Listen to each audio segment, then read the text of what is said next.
Catholic News Roundup is brought to you in part by NewOxfordReview.org, the voice of Catholic Orthodoxy, in print and on the web, and RenewAmerica.com, expanding the influence of America's grassroots in the cause of freedom.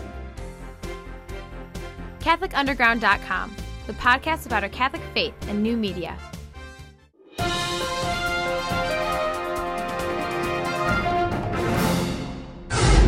Hello and welcome to today's edition of Catholic News Roundup. I'm Matthew McAuliffe.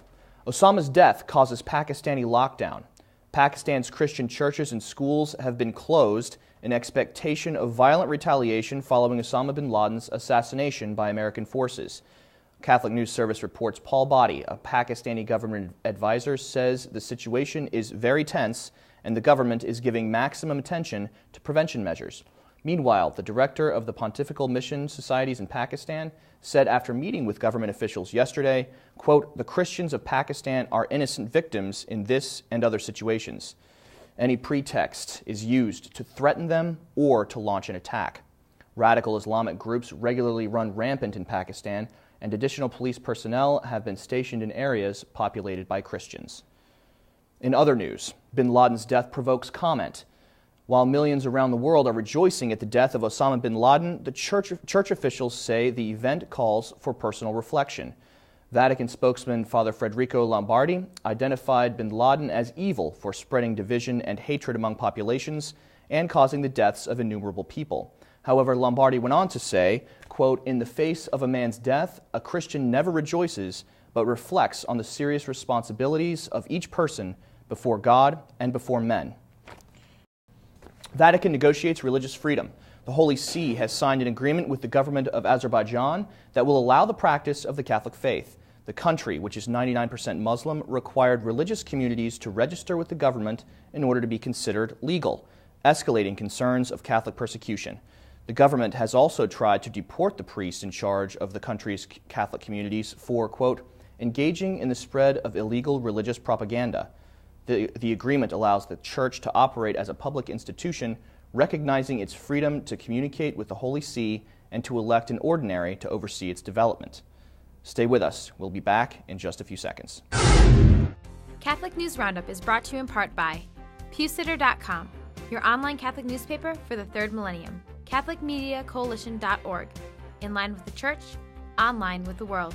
And TheAmericanCatholic.com, politics and culture from a Catholic perspective. Australian bishop removed. Benedict XVI has removed Bishop William Morris of the Diocese of Toowoomba over his chronic public support of women's ordination and claims of the validity of the Anglican and Lutheran orders. Morris, age 67, is not taking retirement light quietly, but making his departure a source of public scandal.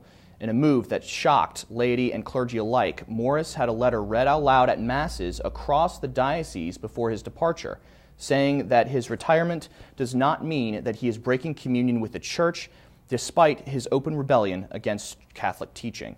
The entire incident is unusual, as bishops who find themselves conflicted regarding magisterial teaching most times will simply leave office without public statements to the faithful.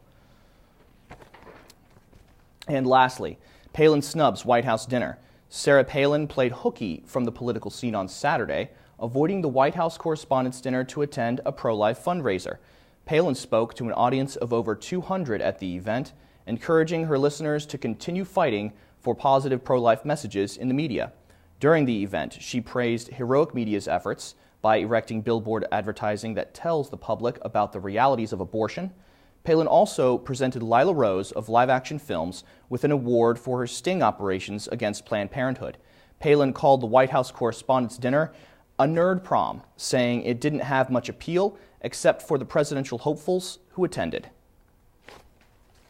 I'm Matthew McAuliffe. Thanks for tuning in. Be sure and tune in tomorrow for your daily dose of Catholic News Roundup right here on RealCatholicTV.com.